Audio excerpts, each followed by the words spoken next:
Guys, good morning. Welcome back sa aking YouTube channel. For today's video, check natin ang 2025 Honda HR-V 1.5 SCVT Platinum White Pearl. Guys, ito yung entry level ng ating Honda HR-V. Ang kanyang price is 1,470,000 pesos. Tour ko na ngayon sa ating featured unit for today. Guys, ito yung base model or entry level ng ating Honda HR-V. Kaka-launch lang nito guys last Sunday. First week ng March. Very limited pa yung units niya guys. Pero just in case i-consider yung umorder, magagawa natin ang paraan yan. Dito muna tayo sa front portion natin guys. Actually, almost the same naman siya ng ating previous model na Honda HR-V. Naka LED headlights tayo with daytime running lights, LED fog lamps, glossy black front grille. Lower front bumper natin is matte black. Pakita ko lang ulit yung front portion natin guys.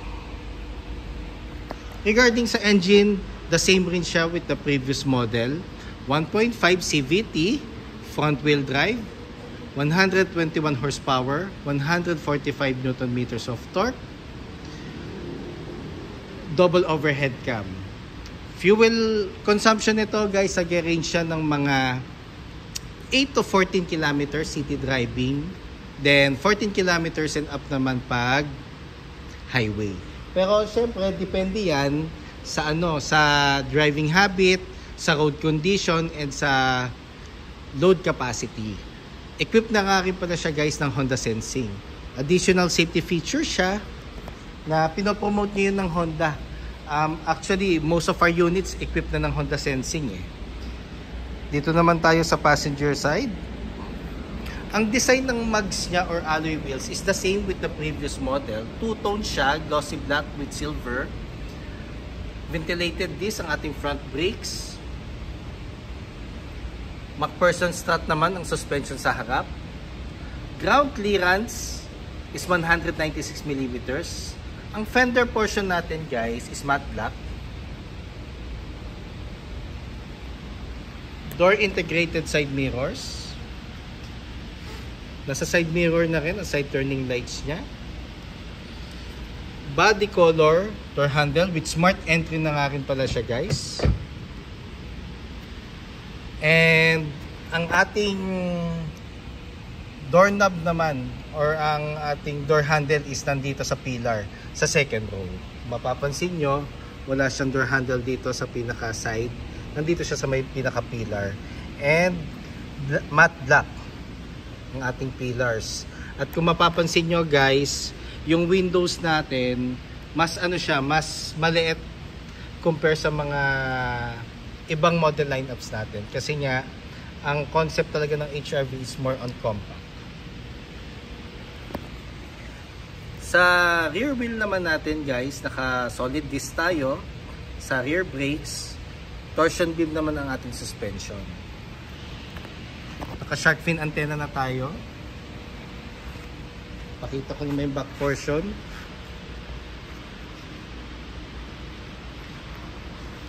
Naka LED tail lights sa tayo guys.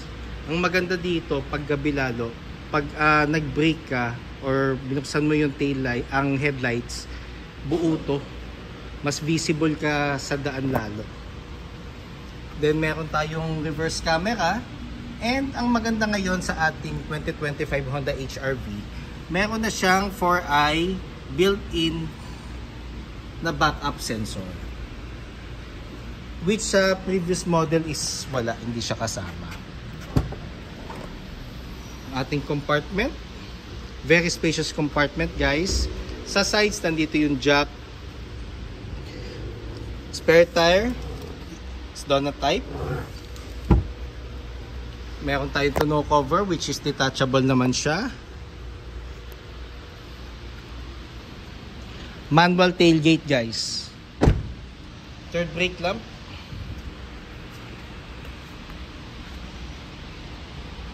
Dito naman tayo sa driver side. Fuel tank capacity is 40 liters guys. Minimum required syempre yung unleaded 91 octane. Pero kung gusto nyo ng higher octane guys, kailangan consistent or maintain natin na isang octane lang ang gagamitin natin. Dito tayo sa door panel sa ating second row. Urethane with leather and gray stitches. Ang maganda rin pala dito guys, sa base model natin na HRV, sa previous model kasi is naka-fabric. Ngayon, lahat ng variants naka-leather seats na. So lang natin. Adjustable headrest. ULT seats guys. Fully flat, 60-40 partition. And ang maganda dito guys, yung pinakaupuan mo, pwede mong i-fold.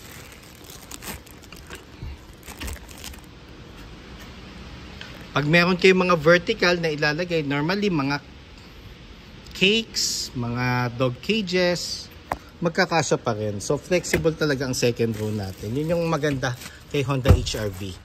Sa middle section natin guys, meron tayong aircon vent. Then ang ating dome light is LED na. Ang ceiling natin guys is light gray. Naman tayo sa driver side.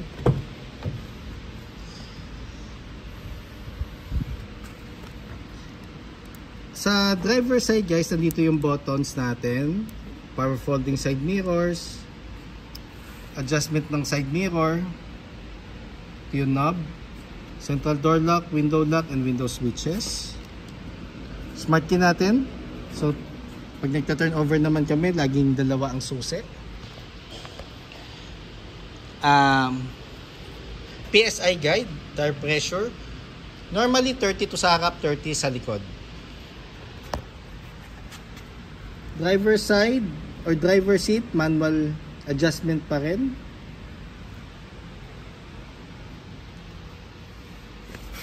Dito naman tayo guys sa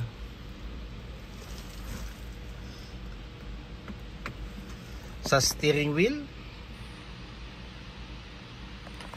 Steering wheel natin guys is urethane ang texture. Audio control with hands-free telephone assist. Honda sensing and adaptive cruise control. Paddle shifters, minus and plus sign. Lever ng switch ng wipers. Switch naman ng headlights and fog lamps. Panel natin is combination ng digital and analog. Push start button. Sa baba naman guys, nandito yung ating gas lid and for the hood.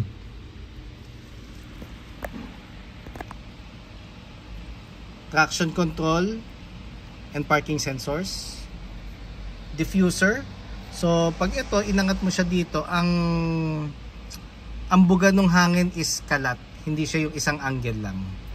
So mas ideal to pag mga nagda-drive is naka-contact lens para hindi matuyo yung contact lens. Simple ano siya, detail pero malaki ang impact. Dashboard natin guys, touchscreen audio unit with Apple CarPlay and Android Auto ready. Leather ng ating dashboard guys. Then sa taas is urethane. Aircon buttons natin.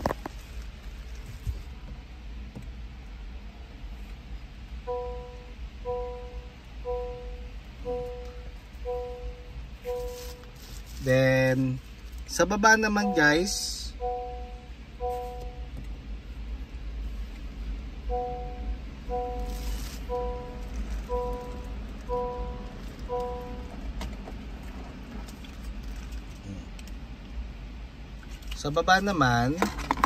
nandito yung ating charging port na Type-C,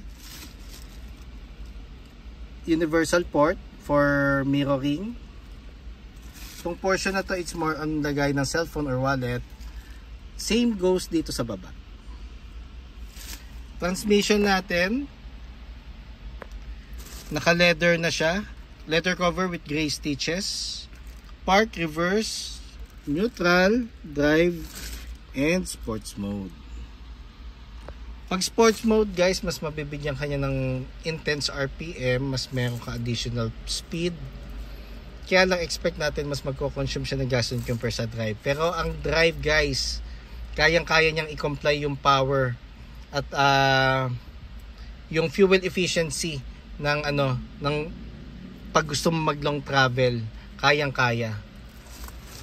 Kaya no need na for sports. Pero syempre may mga clients tayo na more adventurous, mas gusto na naka-sports mode, which is a good thing naman. 2 cup holders, icon button for fuel efficiency. Pwede mo siyang on, more on city driving, di ka nagmamadali, on mo siya. Hill descent control, it's more on pang downhill. Hindi mo na kailangan gumamit ng brakes pag ito inon mo. Magse-self-adjust yung mga gulong na naka-engine brake, mas mabagal lang ikot niya. Pero pag bumalik ka sa flat terrain, automatic magdi-disengage siya. Electronic park brake, gagamitin mo siya pag magpa-park ka na matagal or off mo na yung engine. Brake hold, stop and go. Pag ito ang ito ang gagamitin po pag stop and go ka sa traffic. Ito magiging handbrake mo. Armrest is leather na with gray stitches. Console box. Passenger seat.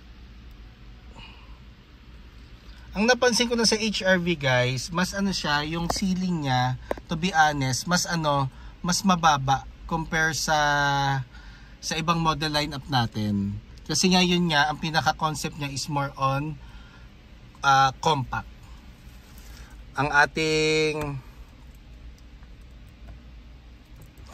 ating map light is LED na. Visor with mirror na, vanity mirror and light.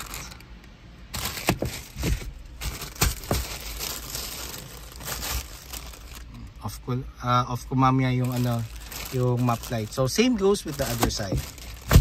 So guys, ang price niya is 1,450,000 for red and gray. Pero pag platinum white guys, which is itong nasa video, 1,470,000 siya.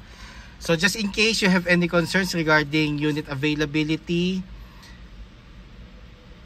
financing promos, parts inquiries, bank display for our bank partners, service appointments, feel free to call or text 0906-386-8937 or visit us or visit me guys at 598 EDSA Balintawak, Caloocan City.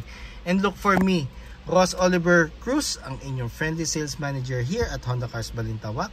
Looking forward to meet you here guys and render my services to you. Kindly subscribe na nga rin pala sa aking YouTube channel para maging updated sa mga susunod na videos, and pa-follow na rin sa aking Facebook, Ross Oliver Cruz, and aking Facebook page, Honda Cars Balintawak Best Deals by Ross Oliver Cruz. Yun lang guys, thank you and God bless.